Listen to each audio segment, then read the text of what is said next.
So you are able to see my screen? Yes, sir. Okay. In my last session, I demonstrated to you the red-black trees in the form of set and map. We had one difficulty with map, that what if map or set, what if duplicates are entered like this? For example, if I say numbers insert 10 here and subsequently again insert 10. So in this case, the duplicate will be ignored. You will not see the duplicate displayed when you display the elements. Same is true with the map. Here I have Chetan and again Chetan here.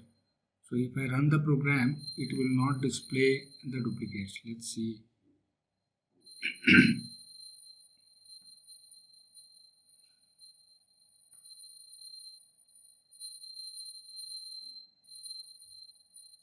As you can see, that 10 is not appearing again. Similarly, Chetan is appearing only once.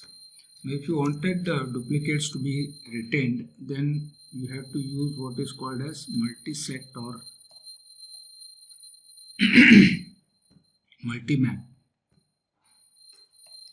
Now multi-map and multi-set both are red-black trees only, but they allow duplicates. So that is the only difference. So last week I had a problem when I tried to insert duplicate, it was not accepted. So if at all in an application there is a need to store duplicates, then you use multi-map. So as you can see, the Chetan has come twice and also the number 10 is appearing twice here. Okay. So if you want red-black trees which permit duplicates, then use multi-set or multi-map. Okay, so that's the clarification I wanted to give. Now coming back to our discussion, what remains in data structure is heap. Now heap is again a binary tree. You will have nodes on either side of the root, and it will be almost complete binary tree. Heap will be always almost complete binary tree. I mentioned to you about complete binary tree and almost complete. That is, if I number the nodes from top to bottom and left to right, no number should be missing. For example, 1, 2, 3, 4, 5, 6. So you see that none of the numbers are missing when you number them. But suppose if this node is not present, then it is not almost complete. It's an incomplete binary tree. Okay. So heap will always be almost complete binary tree, that you must remember. And another property of heap is the parent element will be either greater than the child nodes or it will be smaller than the child nodes. If every node has larger value than its children, then it is called as a max heap. And every node has a smaller element than its children, then it is called as a min heap. Okay, so if you observe this tree here, the two child nodes of 1, this is the root node. The two child nodes of the root having value 2 and 3, they are larger than the parent. Okay, similarly, if I take 2, 4 and 5 are larger than 2. Similarly, if I have 3 here and if I put 6 here, 6 is larger than 3. So for every node, the values are smaller than their descendants. So in this case, this is a minimum heap. Okay. If I want to build a max heap, then you have to alter the value. Let's say if I put 11 here, then 2, 3 here. This has to be, again, you have to alter these values.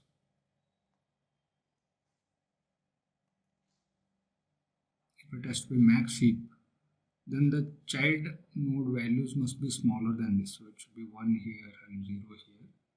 Similarly,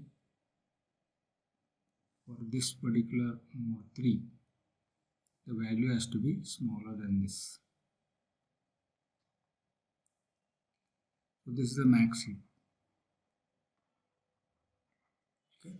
And heaps are important. That is, in mainly in graph applications, shortest path using Dijkstra's algorithm and other things, or even in operating system scheduling, priority queues are mainly used. These priority queues are basically heap data structures, and they will be either max or min priority queues. Okay, so let's see how I can implement this in C++. So if I go to priority here, so you just have to include queue library and declare a priority queue like this. So you only have to mention the data type int. By default, if you don't mention any other argument here, it will be max priority queue. Okay, we'll see what does it mean. If I go on inserting the values, priority queue insert 5,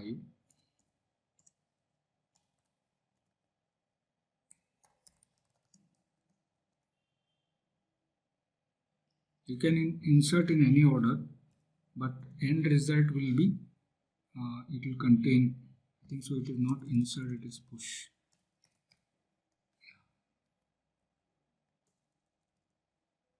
So the method names are sometimes different. For maps and all it is insert, whereas here it is push. So when I insert these three, the max tree will be created. That 11 will be root, 5 will be left child, and 3 will be right child. Now if I insert one more, push one more,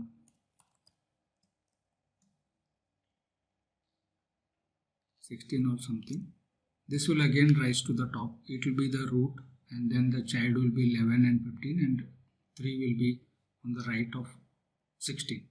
Okay, so automatically it will adjust the binary tree. So if I do like this, so we will have a priority queue implemented like this, largest being 16, it will be at the root. Now how do I display these things? So you just have to say for auto X priority queue.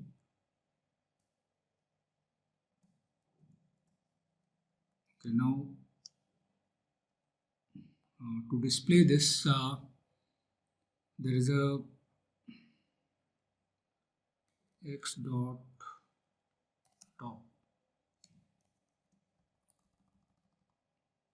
So top method will give you the element at the top, and of course this has to be a reference variable.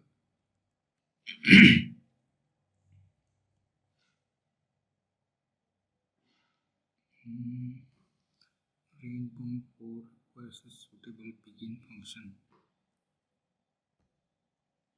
How do I display this?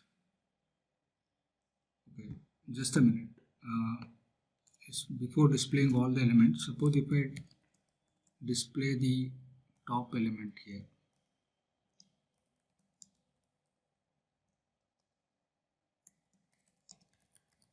you will see that this top element will be 16.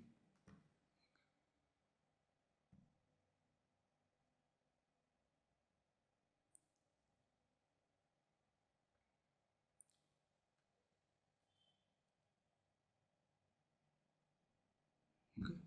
So irrespective of the way you store, I started with 11, but you see that at the top there is 16 because it will readjust the tree and largest number will rise to the top. Suppose if I wanted to implement minimum priority queue, so same thing you can convert it to minimum priority queue by using a couple of arguments here. The second argument should be which container you are using for implementation. This must be mentioned. Again, it is a vector, and here if I want to specify it is minimum queue, then there should be a functor that should be specified and it should be greater like this.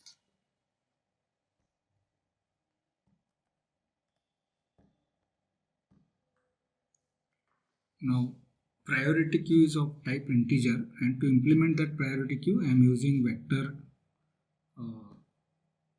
standard template library, and I am specifying another function which will decide how the priority queue will be built. Now here it is little misleading. Greater means it is minimum priority queue, less means max priority queue. Right? By default, if you don't mention this greater or less, it will be always less and it will be max priority queue. Now since I have mentioned greater, now if you get the top element, you will see that the smallest among the elements here will be displayed. That is number 3 will come out on the output.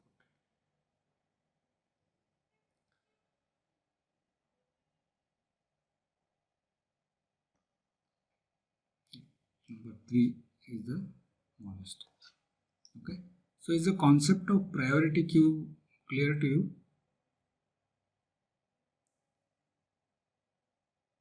Yes, sir. Yeah. Okay. Now if I want to display all the elements, I cannot do without deleting the elements from the priority queue. So for that, what you can do is you can take one more variable exactly of the same type.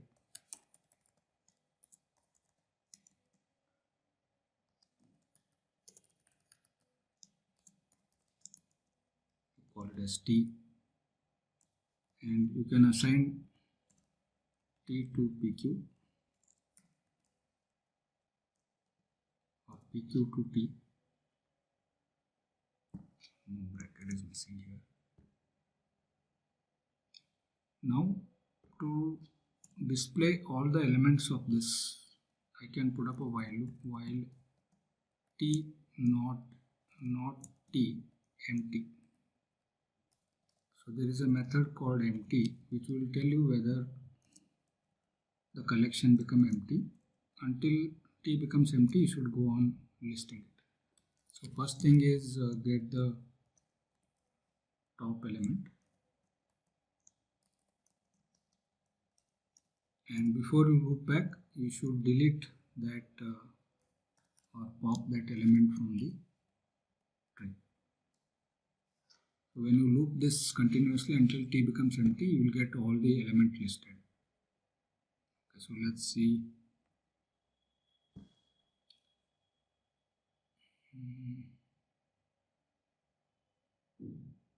Expected.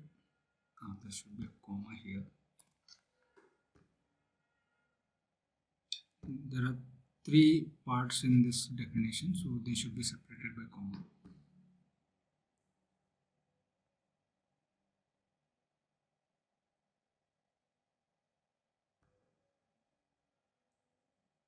Okay, now you see in the priority queue, 3 is at the top, 5, 6, 5, 7 are the child nodes of 3, and 11, 16 are the right children of this. So you will see that they are arranged in a tree fashion, and when they are listed, you will see always smaller elements will come on the top. Okay. So this is the priority queue you can implement. Same thing you can make it max priority queue just by changing this to less. If I make it less here, the same priority queue will become max priority queue. You will get largest element at the top.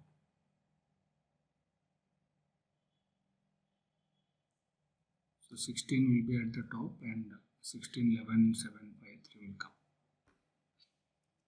Okay, so this is one very important data structure and mainly used in graph traversals, that is finding the shortest path between any 2 nodes in a graph. So there this data structure will be used.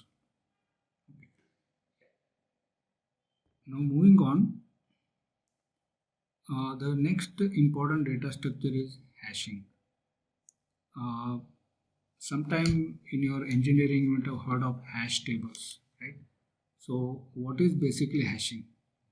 So given a key, you have to devise a function h, and it will give some value, and that is called address. So every key is hashed to an address. Now the hashing function depends on the requirement, and you can choose anything as hashing function. Most commonly used hash function is a mod operator.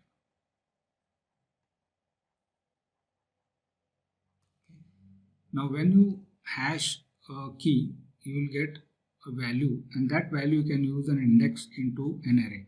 So the implementation of hash can be done using an array or a linked list. So if you are using an array to implement, then we call it as linear probing or quadratic probing or double hashing.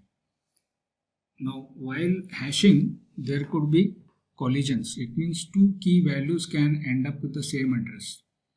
So we may encounter the problem of collision, and to address this collision you have two strategies: linear probing and open chaining. So linear probing, quadratic probing, double hashing, all these are methods of addressing collisions. Okay, and they follow the same principle. Whereas separate chaining or open chaining, they used linked data structure or vector or a red black tree. Okay, so we'll see what these things are with an example. Suppose you have the keys as 10, 15, 27 and 27. You can choose any numbers, and I use mod operator to do the hashing. Let us say take each key and divide by 5 and get the remainder. Now when I divide 10 by 5, remainder is 0. Again divide 15 by 5, remainder is 0. 20 by 5, remainder 0. 7 by 5, remainder 2. 27, remainder 2. If you have other numbers, you will have different, for example, if I have 18, the remainder will be 3 here. Okay, so this is just to illustrate one example. Suppose you had only these numbers up to 27. How it will look like if I use the linear probing and chaining. In linear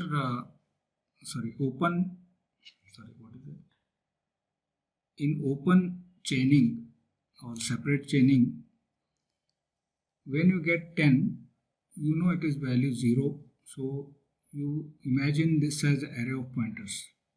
So at index 0, you store 10 in the linked list. So this is the first node in the linked list here.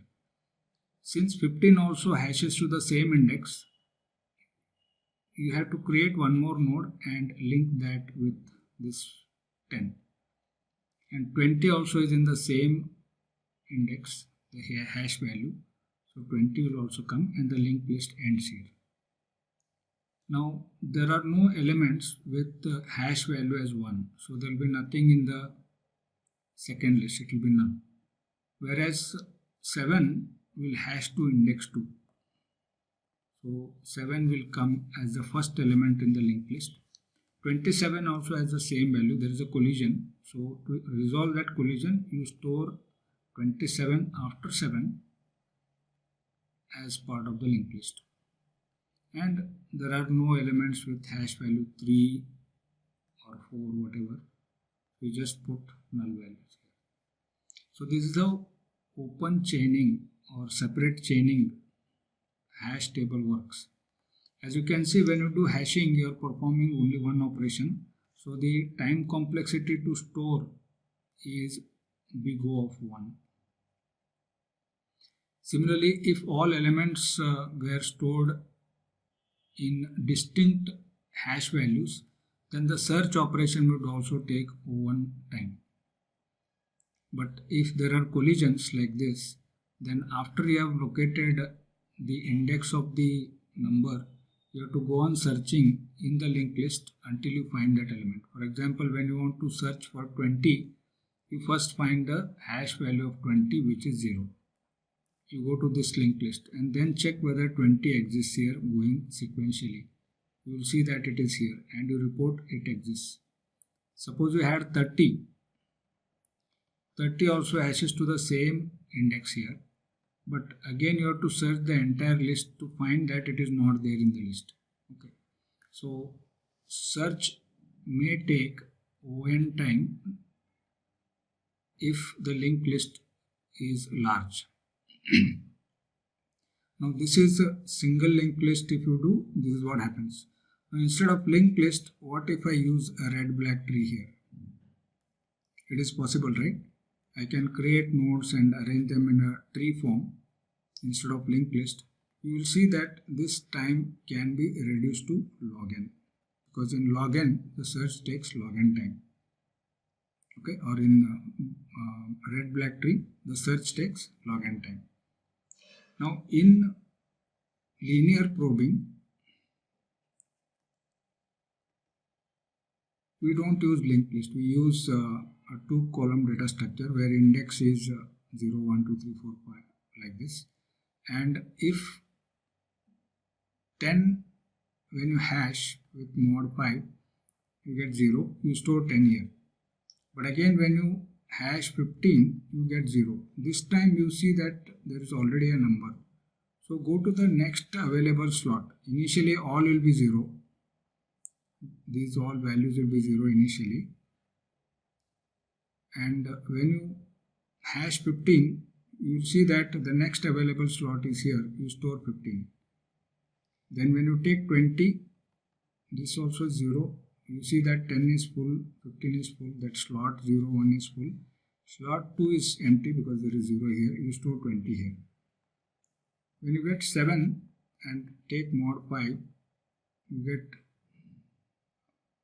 remainder as 2. Add 2, you go and see if there is 0. If not, you know that there is a collision happening. You again go down the list to see if any free slot is there. So index 3 is free, so you store 7 here.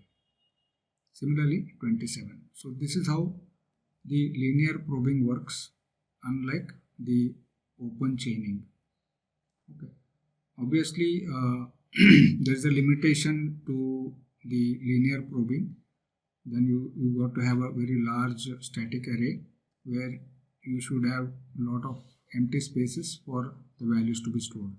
Whereas here it is dynamic, that is open chaining is dynamic, where the nodes can be added dynamically to the linked list or to the red black tree. So while searching the hash table is the most efficient among all, and that is why hash tables are extensively used. So how are they implemented in C++? In C++, we implement hashing through what are called as unordered maps. We already seen maps. Okay. Map is a red black tree, whereas unordered map, though the name resembles map, this is entirely different. It is implemented as a hash table with appropriate hash function, and it is using the linear probing or the open chaining. Okay, so we'll see how these things are implemented. You just have to say unordered map, and here you can have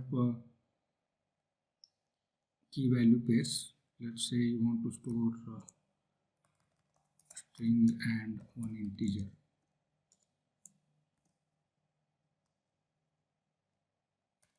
And call it as ht, hash table. Okay. So in the hash table, you just have to insert the value. And here you have to mention the values in flower brackets. The key part is the string. So let us say Chetan, and let's say we are storing some account number like this. So hash table insert.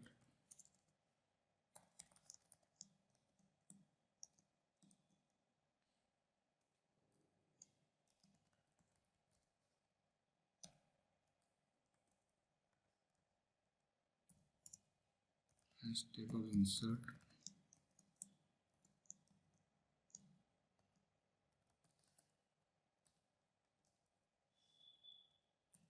You can experiment with few names and numbers like this.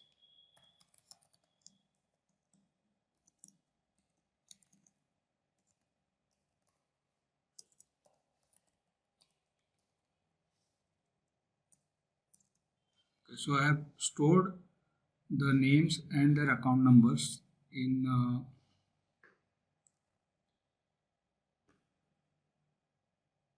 let us make all of them 5-digit.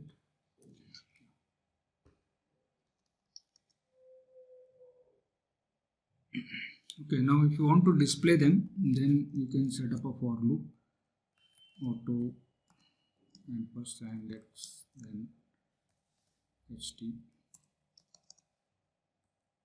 cout x first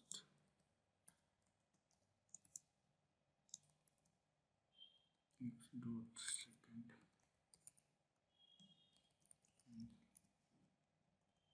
So just like map, just that the implementation inside is different. Unordered map is a hash table.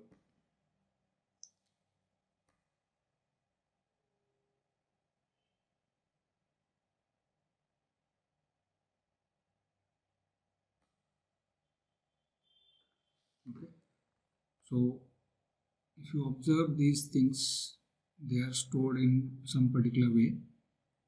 They are not in the order in which I have inserted the data. Okay, so how the hash table gets stored depends on the implementation, whether you are using a linked list or whether you are using a red black tree. Okay, so depending on the implementation, it will be stored like that. Okay, now the one advantage, as I told you, is searching. If I want to check whether a particular key exists in this, then you have to use a find method. Okay, ht dot find, and you just check whether Chetan or something like this.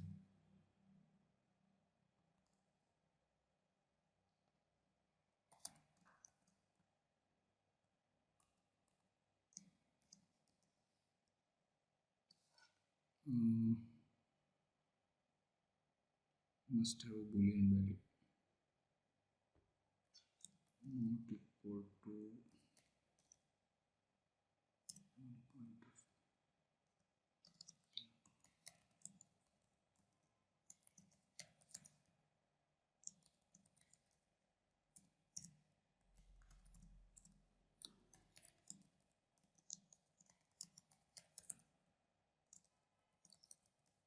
So the now Chetan exists in the hash table. It will readily tell you that the data exists.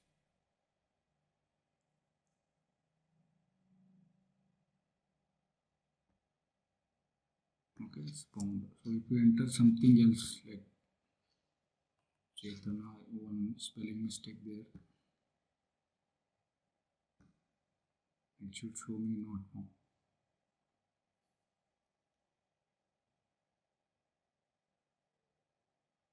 Okay, so though implementation looks simple, behind the scene there is a very complicated data structure, maybe a red black tree being used while implementing this hash table. Okay, so is the concept of hash table clear to you?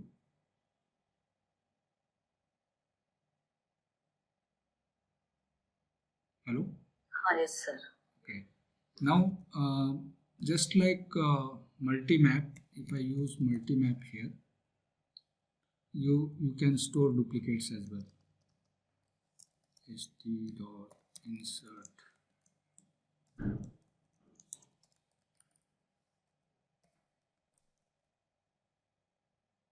suppose one customer has more than one account. She may have same name but account number will be different. So now this being a duplicate, let's see whether it supports the storage of the duplicate or not.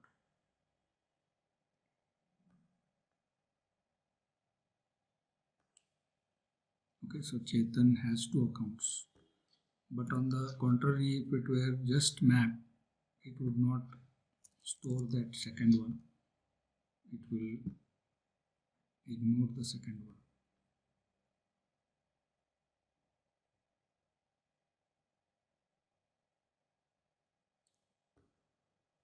Okay.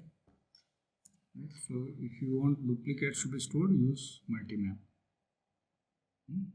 So hash tables are important data structures. So as a part of study of data structure, for completeness, you must learn these things also. So sometimes for lookups, especially when in networking, when you're doing routing, so the routing tables can be implemented as hash tables so that you can do a quick search and find out where the packet has to be delivered. Okay, so that's one other kind of application. Now maps we have seen. So what is the typical application of a map? So one application I have just figured out from the internet, that suppose you are given a vector of numbers 10, 11, 10 like this. So you see that some numbers are repeating 10, 10, 10 3 times, and then you see number 13 is repeated 2 times. So can I write a function or program which will find how many times each number is repeating? That is what is called as frequency count.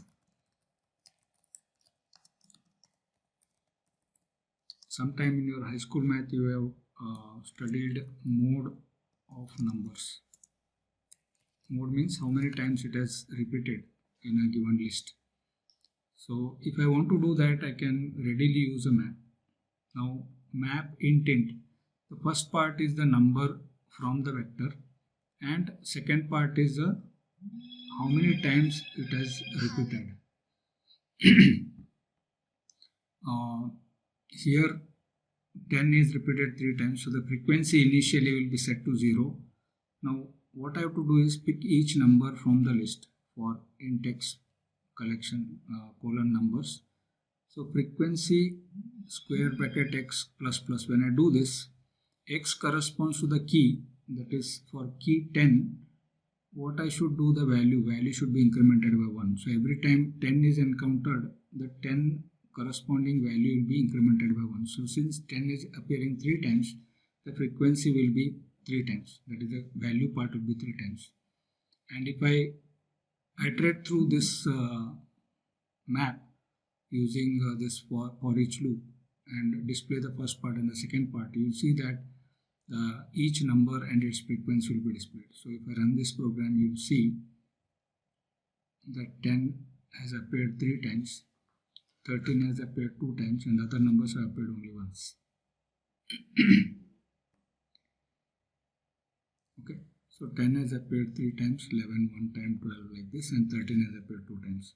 So you can quickly write a very efficient program to count the frequencies of the numbers in a given list. So this will be very useful in data analytics, where you want to see how many times a particular event is happening and accordingly want to take some decisions.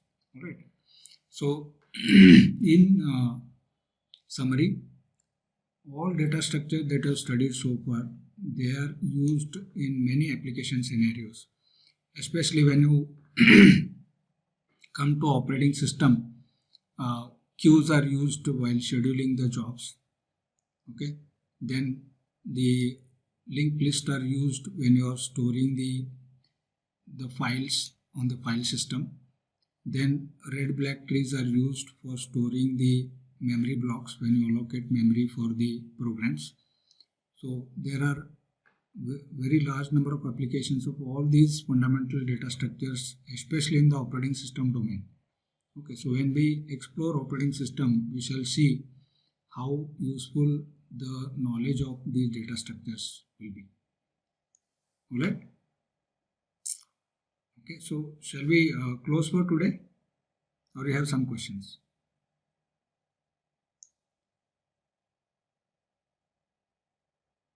Nothing from my side. No. Concepts are clear, right?